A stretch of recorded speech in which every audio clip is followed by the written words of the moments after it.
Pourquoi ne pas parler anglais aujourd'hui vous coûte plus cher que vous ne l'imaginez? Bonjour à toutes et à tous, ici c'est Bernard de Goyo. Apprendre les langues naturellement. Et aujourd'hui je vais être très clair avec vous. Aujourd'hui j'ai décidé de vous parler de l'anglais et de son formidable rayonnement sur la planète Terre en 3 points. Pas avec des slogans, mais avec des faits, des chiffres et du vécu.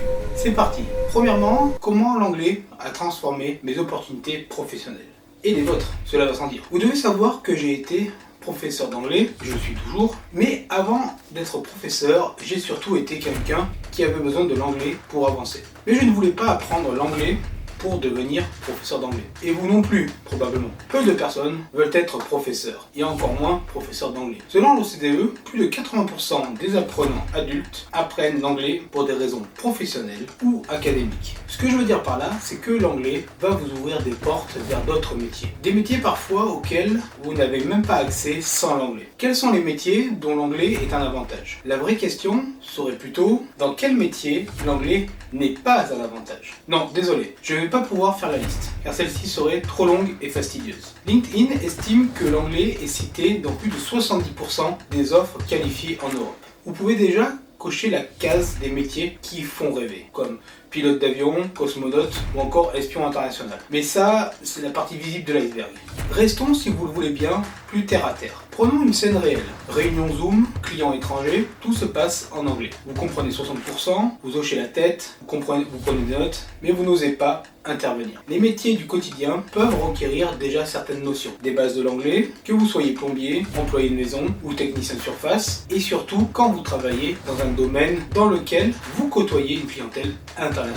Le British Council parle désormais d'anglais fonctionnel, minimal, indispensable. Vous devez de connaître certaines notions, pas pour briller, pour travailler correctement. Hello, thank you, goodbye, ce ne sont pas des bases, ce sont des indispensables. Et même ça, aujourd'hui, ce n'est plus suffisant. Les vraies bases, c'est de pouvoir communiquer avec n'importe qui, avec des termes simples comme I need your help for this task. How much is it? 25 bucks. C'est être compris sans stress, sans panique, sans traduction mentale. Des phrases naturelles qui respectent les us et coutumes de vos clients. Selon Olmsted, la communication interculturelle est un facteur clé de confiance professionnelle. Des expressions déclinées suivant la communication de vos interlocuteurs. L'anglais n'est pas uniforme, il est contextuel. Parler anglais signifie parler un anglais différent, qu'il s'agisse de véritables locuteurs anglophones, anglais, américains, australiens, ou des personnes qui ont appris l'anglais en deuxième langue, comme les français, les espagnols, les italiens, etc. Et c'est une bonne nouvelle, vous m'avez compris.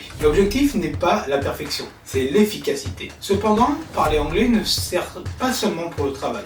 Et c'est là que beaucoup sous-estiment son impact. Les bénéfices sociaux, inattendus de l'anglais. Vous allez pouvoir créer du lien avec les autres, beaucoup plus vite que vous ne l'imaginez.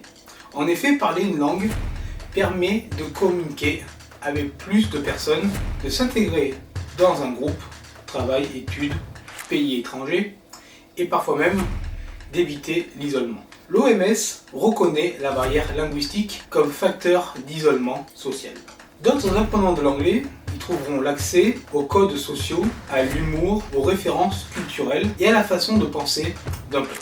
Comprendre une blague, c'est comprendre une culture. D'où l'intérêt ensuite de recourir au contenu Netflix en VO dès que tu connais quelques centaines de mots, ou plutôt que tu reconnais quelques centaines de mots. Reconnaître précède comprendre. Comprendre précède parler. C'est validé par les travaux de Stephen Krashen sur l'input compréhensible. Je vais utiliser une image choc. Mais parler des langues couramment rend beau. Beau socialement, pas beau au sens de esthétique du terme, mais en termes de confiance de son image sociale. Selon une étude de l'université de Chicago, la maîtrise d'une langue étrangère augmente la perception de compétences. Et souvent, dès que vous en parlez bien une, vous voulez en apprendre des dizaines. Parce que le cerveau associe langue et réussite. Car parler une ou plusieurs langues donne une image plus ouverte, plus cultivée et faciliter le respect et la reconnaissance sociale. Ce n'est pas de l'élitisme, c'est un signe social. Pensez à ça. Je dis une phrase en anglais parfaitement car je la connais depuis des mois, voire des années. Et là vous voyez les regards tout autour s'illuminer autour de vous. Silence. Admiration.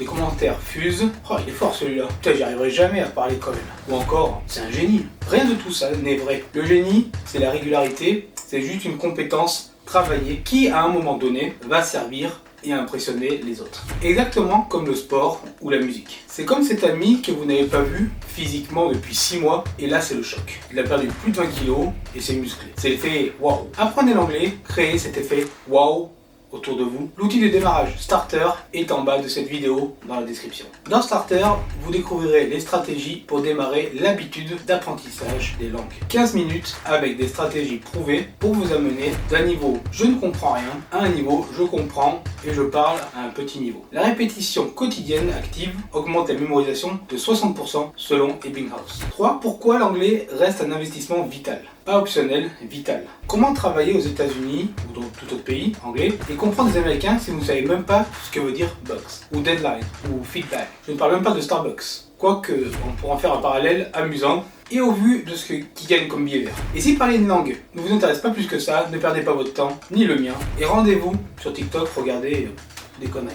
Mais si vous êtes encore ici, et si vous êtes étudiant ou professionnel, ce message vous concerne directement. Vous voulez faciliter votre intégration et multiplier les opportunités professionnelles, restez jusqu'au bout de cette vidéo. Socialement parlant, une langue comme l'anglais va vous aider à trouver un travail à condition de le maîtriser un peu plus. Le F Education First montre un écart salarial moyen de 30% entre anglophones et non anglophones. L'anglais facilite les échanges professionnels, permet de participer à plus d'événements, projets et de réseaux. Et surtout, d'oser y aller. Quand je communique en anglais, je n'ai plus de barrières. Ça a été ma solution à la timidité. Une langue devient parfois un masque libérateur. Dès que je reviens au français, je me referme un peu comme une huître. Si vous êtes timide, ça peut aussi booster votre sortie de cette timidité. Pareil si vous êtes introverti. L'anglais devient un terrain neutre. D'ailleurs, jamais j'aurais pensé réussir à en sortir. Ni penser faire des vidéos sur YouTube avec ma tronche en décor. Tout est évolution. Si vous n'évoluez plus, vous ne stagnez pas, vous chutez. Mais rien n'est perdu, tant que vous voulez vous améliorer. Alors, apprenez une langue, une compétence, la vie. Ayez l'audace de vous lancer malgré l'inconfort, malgré les paroles négatives autour de vous, et n'écoutez pas vos proches qui vous diront toujours « c'est risqué, c'est trop pour toi, t'es nul, tu n'y arriveras pas ». Faites-le pour vous, bien sûr, et bien sûr que vous y arriverez. Vous devez vous en donner les moyens. Commencez Starter, votre porte d'entrée vers cette langue que vous voulez apprendre. Les outils pour réussir à parler anglais ou une des 10 langues présentes dans ce programme. Et n'oubliez pas, le démarrage est inconfortable, mais la route est agréable. C'était Bernard de Goyot, à tout de suite.